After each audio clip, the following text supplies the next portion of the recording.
So each circle represents somebody, and around Jesus initially is a crowd. These are people that maybe he knows, but people that aren't in his inner circle. There are lots of people around him, and they're all kinds of different people. They're religious elites. They're people that he's not supposed to associate with, but he does anyway. He has a group of people around him that we would call the crowd, or we might call acquaintances. People that he knows, but people that he's not all that close with. But he continues to spend time with these people. One of these people is Nicodemus. Nicodemus is not in Jesus' inner circle, but he's somebody that Jesus sees, and Jesus values everybody, and he spends one-on-one time talking with this man Nicodemus, who's one of the religious elites. But he also goes to the very margins of society to talk to people that he shouldn't, frankly, according to the social norms, be talking to at all. And he spends time one-on-one with people like the woman at the well. The people are shocked that he's talking to. Around Jesus is a crowd. It's a crowd that he teaches as a group, but it's also a crowd that he lasers in on individuals and focuses on them. But he also has a more inner circle. His first inner circle is he takes 12 people from the crowd around him and he brings them in and says, I want you to be my disciples. But the disciples are not all that makes up his inner circle. He's also good friends with a man named Lazarus, and he's good friends with Lazarus' sisters, Mary and Martha. And it just seems all throughout the scripture that there's also a group of women, the three Marys and some others, that are spending a lot of time with Jesus.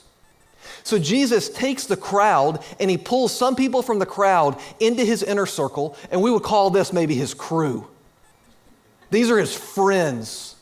These are the people that he's spending most of his time with. He spends time out here, but then after he spends time out here, he retreats to this group. He spends time with them and he invests in them in a special way. But there's an even more inner circle for Jesus. Peter, James, and John, three of his disciples, Jesus also often calls aside to talk to and to lead in a special way. Certainly his mother Mary is in this, and it seems again like there are some others that are in this inner circle also, and we might call this Jesus' core. So when you talk about Jesus' community, this is his community. He has people on the outside of his life that he still invests in that are acquaintances. He has friends, and then he has people that are so close to him that they're either literal or they're like family to him. And he invests in them at different levels. Not that any of them are less important to him, but Jesus in his earthly body has a finite amount of time and energy. He teaches this group, he spends some time one-on-one with them, but the further you get in, the more time he spends with these individuals. Now, let's clean this up a little bit and just look at these three circles. Let me just ask you a couple of questions about you. How are you doing with these three circles? Here's one question. And I may step on some toes here. Know that I'm stepping on my own toes when I do this right here. Do you even have, if you're honest with yourself, these two most inner circles? I've got a family member who a few years ago, about 15 years ago, started a business. He'd worked his whole life to start this business.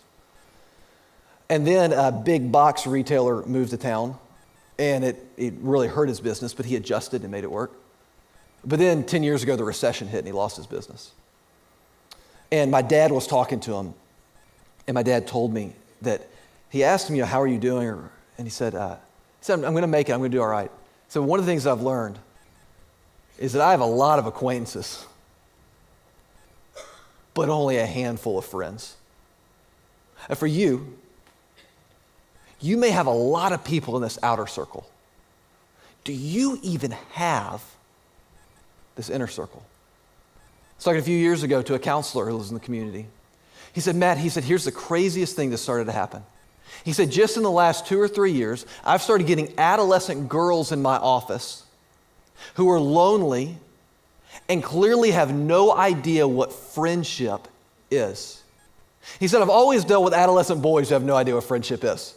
He said, it just takes guys longer to get there if they ever get there. But he said, I have never in my 20-year career dealt with adolescent girls who don't know what friendship is. And he said, I'm beginning to see it all the time. And I asked him, why is that? Well, of course, the low-hanging fruit is social media. He said, there are so many of these teenagers that have a big crowd around them, and they feel like that can fill these two voids, and it can't. And they're losing the ability to communicate face to face and all those things. But then he said, I don't even think that's the main thing. He said, I think the biggest thing is that their parents don't have real friendships. And their parents aren't modeling that for them. And all their parents have are these surface level friendships. And their kids are just following in those footsteps. Do you even have these inner levels where you've invited people to be more than just acquaintances, but you've invited them into your life? I'm passionate about this because, friends, you need to know this is hard for me. I am way more comfortable with surface level relationships, and I'm way more comfortable with the relationships that are one way where I'm just helping people. That's part of the reason I do what I do. I am way more comfortable with that. But these relationships, by their very definition, are reciprocal, where you're pouring in to others and you're allowing them to pour into you. Are you at a place where you are even vulnerable enough to allow people to this level of your life? And then the second question is, if you do have these circles, do you have the right people in them? I was working with a guy a few years ago.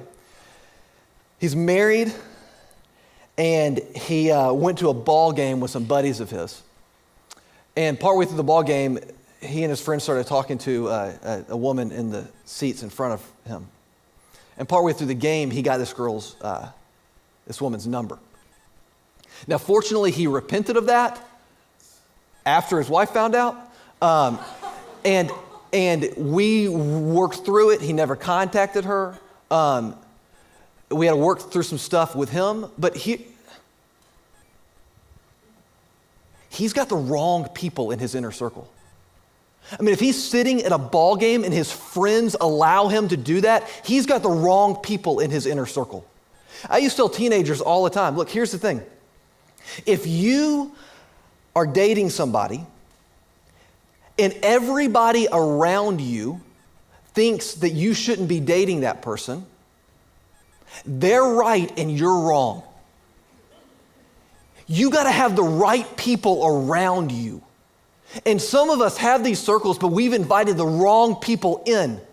They're people that can't speak truth and wisdom and all of those things into our life. So my question for you is, do you have these circles at all?